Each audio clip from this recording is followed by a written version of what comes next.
Bismillah. Assalamu alaikum wa rahmatullahi wa barakatuh. Alhamdulillah. Alhamdulillah wa salatu wa salamu ala Sayyidina Muhammad wa ala alihi wa sahbihi wa sallam tasliman kathira. Everything begins with ideas, just something, people have something in mind.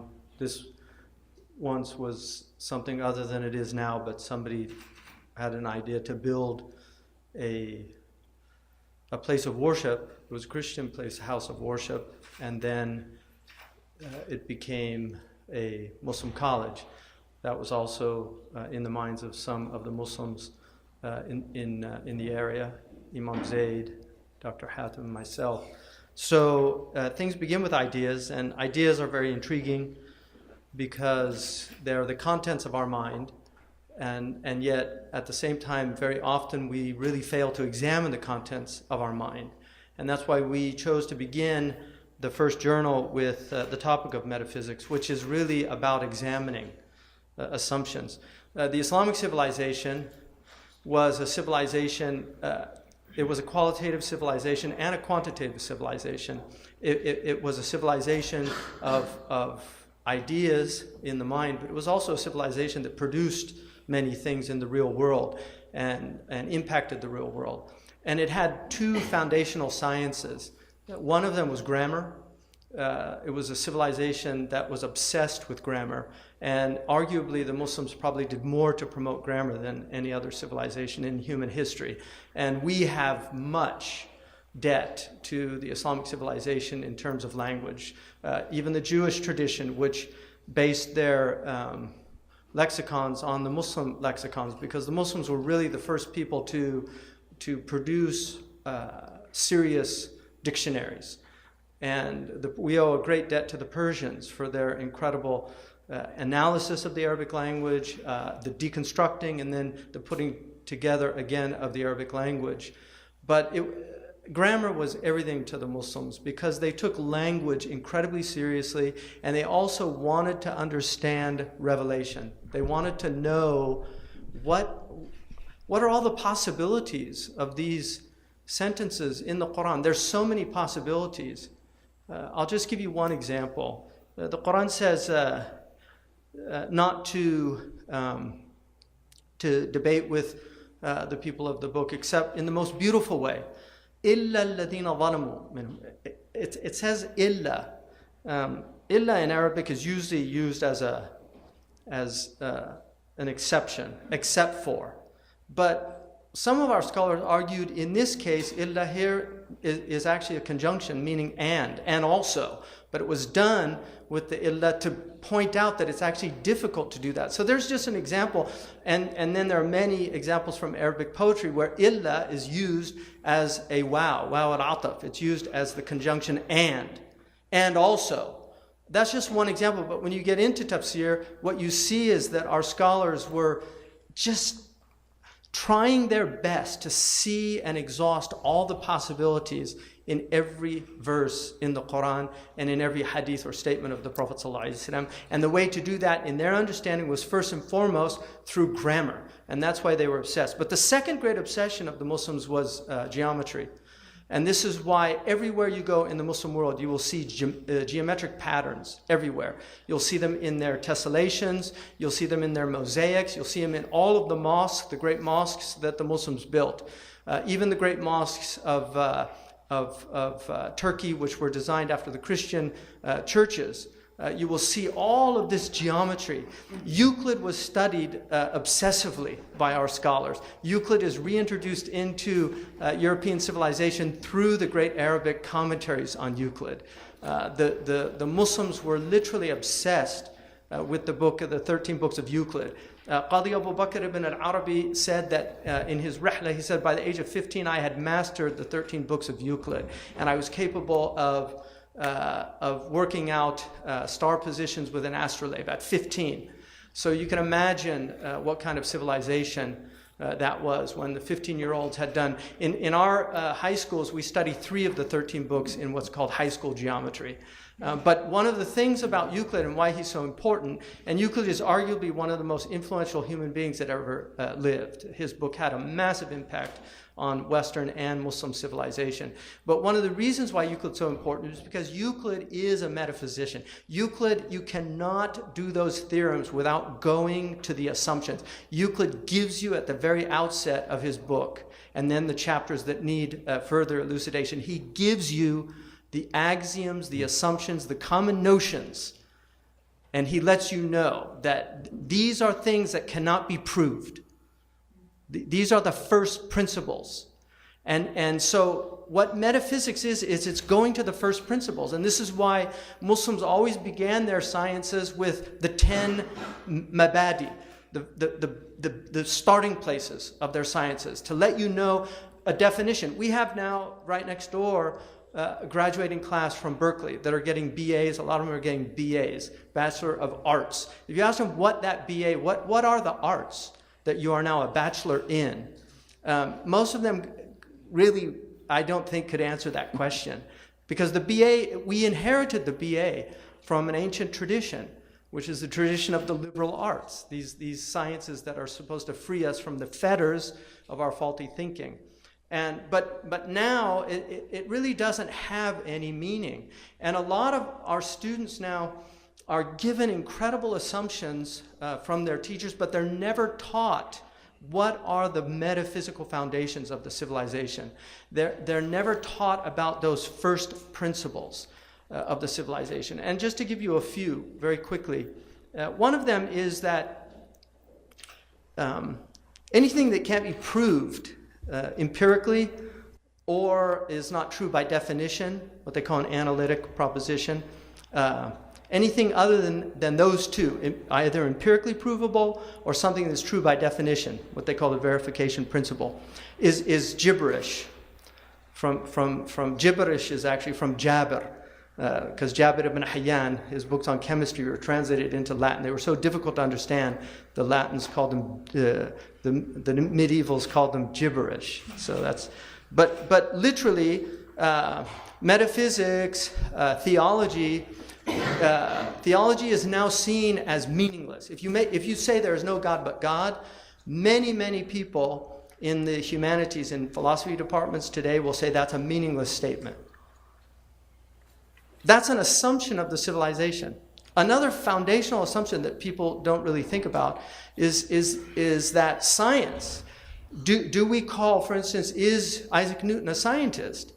Because in many ways, this civilization would not recognize Isaac Newton as a scientist because he had many metaphysical assumptions about his work and his worldview. He believed, for instance, deeply in God. He believed in the Bible. He believed that the world was a supernatural event. Our modern science says that you cannot have recourse to the supernatural to explain anything. And this is why Darwinism makes so much sense, because you've eliminated the metaphysical perspective. You've eliminated the divine. So you cannot explain being by something outside of being. You cannot explain being by something that cannot be proved empirically. And therefore, we have to determine, where did life come from? Without God, where did life come from? That is a metaphysical assumption. And that's why Darwin is so compelling, because he's making that assumption. He's assuming that we cannot have recourse to the divine, because if we do, it's no longer scientific. That is an assumption of this civilization. That's not an assumption of our civilization. So these are really important distinctions that are often not made. Another one is the idea, for instance, that belief is irrational. Or belief, people say, belief, why should I have faith in something? Because faith is believing without evidence. This is a very common trope in modern culture. You'll hear it from all what they call the new atheists, people like Sam Harris, who will literally say, faith is belief without evidence. That has never been true for the Abrahamic tradition. One of the most important aspects of the Abrahamic traditions was to ground their faith in reason. And they gave you cannot study, if you take a survey course on religion, like the philosophy of religion, they'll do St. Thomas Aquinas, his 5 proofs for the existence of God. And they give them in very superficial, these truncated versions, reductive. You have to spend a great deal of time to understand what Aquinas, and 3 out of the 5 he got from the Muslims. But you have to work very hard to understand why he came to those conclusions. The Summa is a summary of those. He has an entire metaphysical approach to those 5 proofs for the existence of God, which used to take about 15 years before you could actually study those and really understand those proofs. Now they're taught in a philosophy course on religion as if, well, here it is. Here's their proofs for the existence of God. No, those aren't the proofs. Those are the conclusions of the proofs. And the same is true for the Kalam cosmological argument that the Muslims embedded their worldview in. The Kalam cosmological argument takes a good deal of time to understand. It can't be understood simplistically. So our civilization, it's not my contention. It's the contention of some of the most brilliant minds in our civilization right now. One of them is Sayyid Naqib al-Attas, who is a true metaphysician, who really believes that the root of our crises is a metaphysical crisis. And until we address the metaphysical crises, we will only be dealing with the superficial. You have the political, you can address things at the political level, but the political level is very superficial. I'll give you one example. In the book of Politics, Aristotle talks about something called stasis, which is civil strife.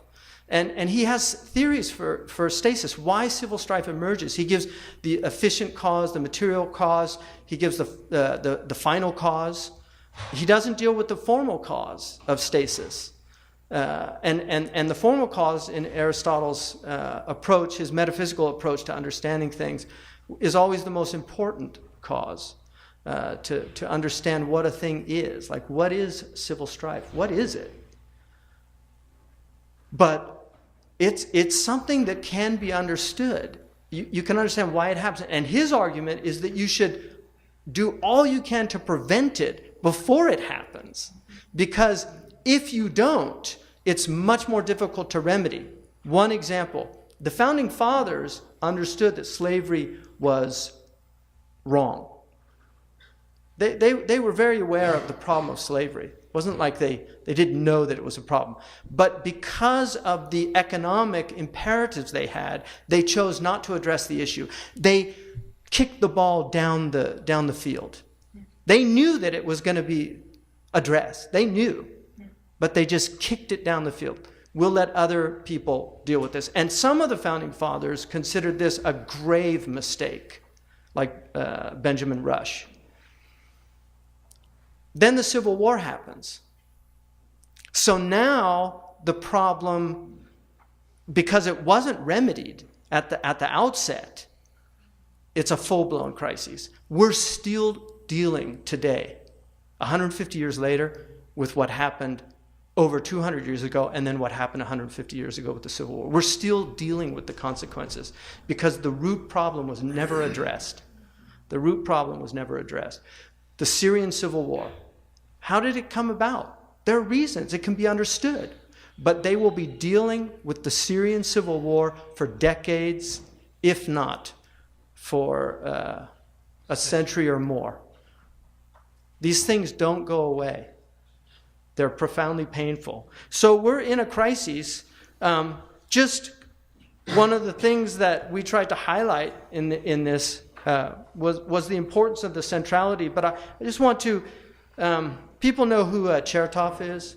Does anybody remember Chertoff? I know Imam Zaid. He's a political scientist. Of course he knows who he is. Huh?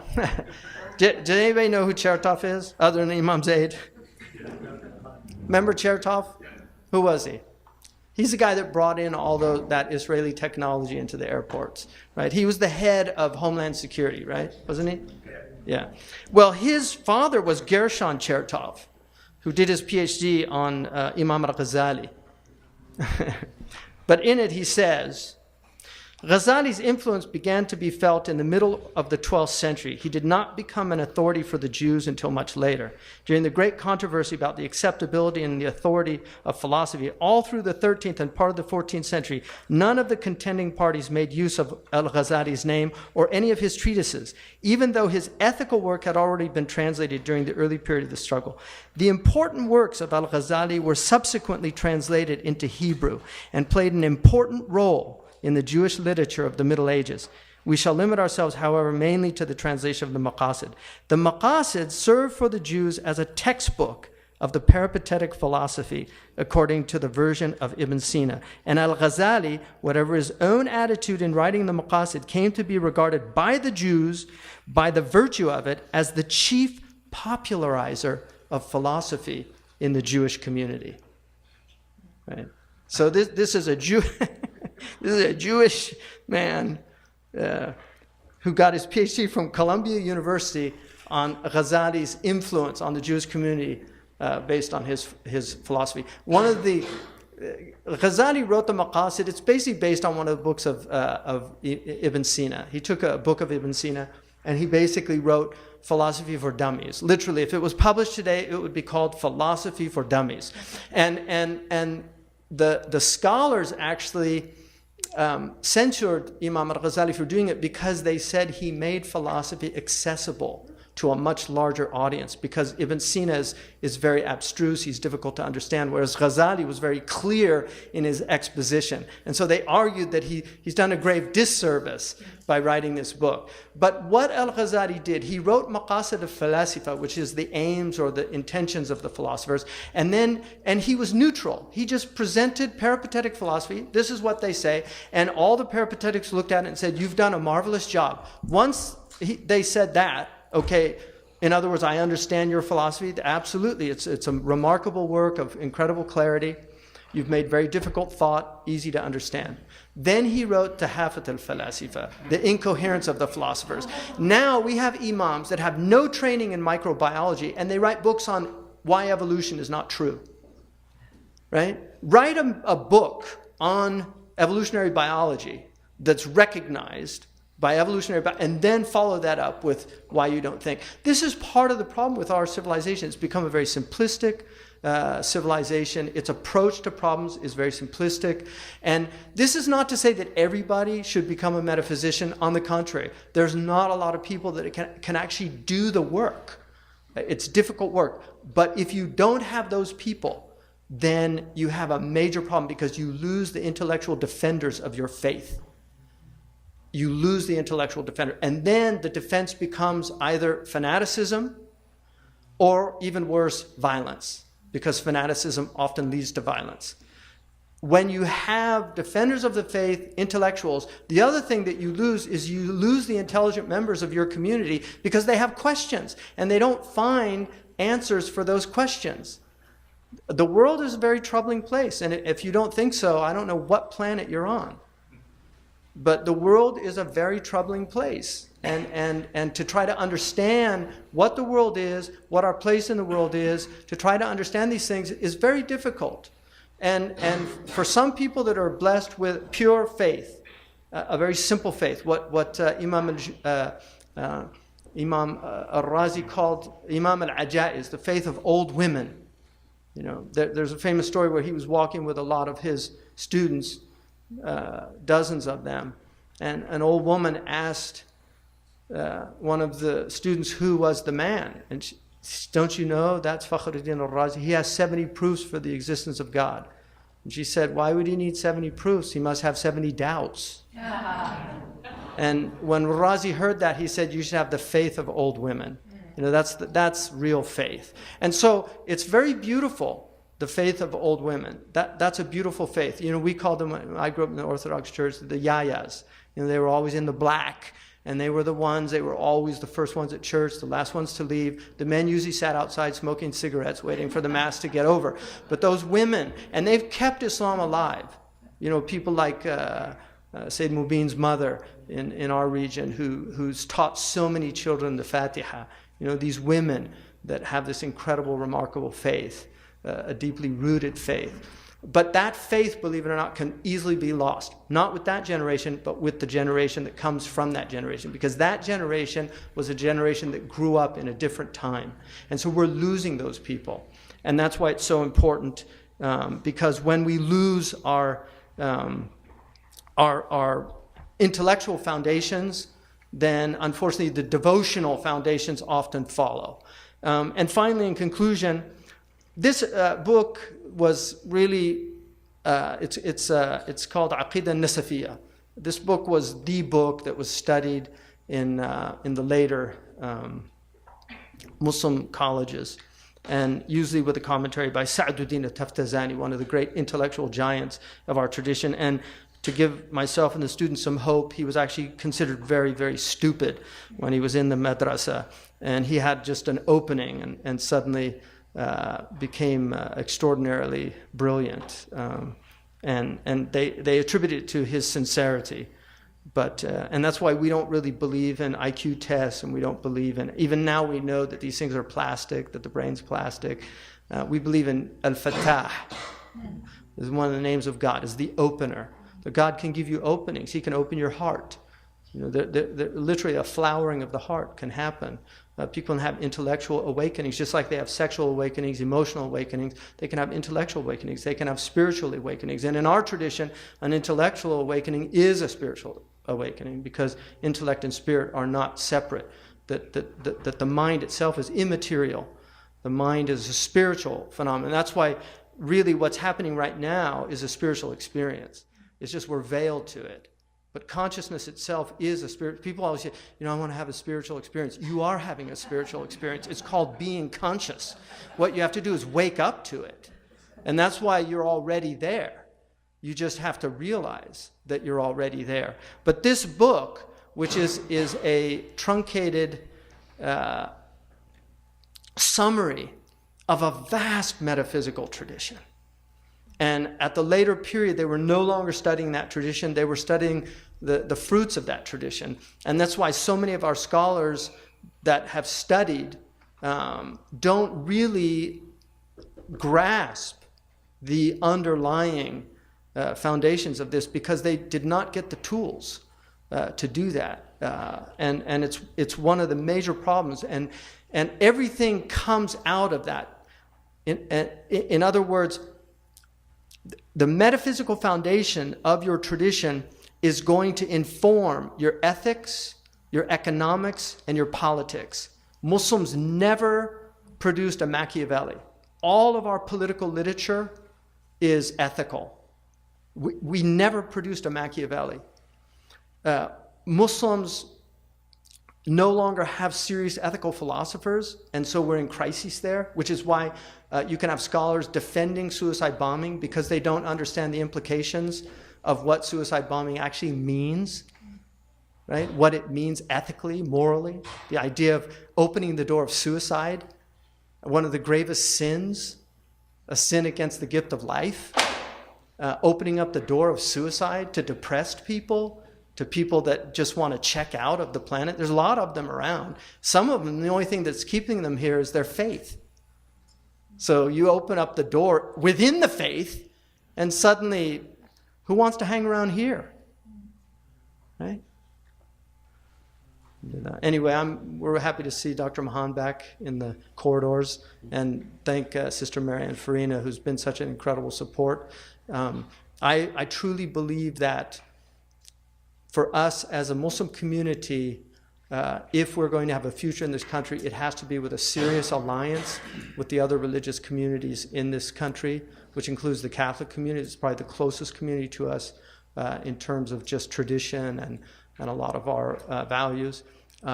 With the evangelical community that finds Islam a demonic religion, an odious religion. I was in Abu Dhabi, and we had an event with 10 evangelical rabbis, 10 rabbis, 10 evangelical ministers, and 10 imams. And the evangelical ministers, it was just amazing, the breakthroughs that they had. They spent 3 days in workshops. There was no lectures. It was sitting down. They were honest with each other. What you feel about our religion. The Jews, the Muslims, and the Christians sat down and had a conversation. And the outcome was really life-transforming for the people that were involved in it, including myself. And so it can happen, convivencia, the idea of conviviality, of living together. This has happened in the past. It's happened within the Christian community. It's happened within the Muslim community. And it's happened within the Jewish community. All three of us have lived together. The Muslims have lived with Hindus. They've lived with Buddhists. They've lived with Zoroastrians. They've lived with Catholics, Orthodox, and all of the other iterations of Christianity. And it's a checkered history, undeniably. There's good and bad in it on all sides because we're human. But there are really beautiful, bright spots. And that's what we need to look at and try to make that real here. Thank you.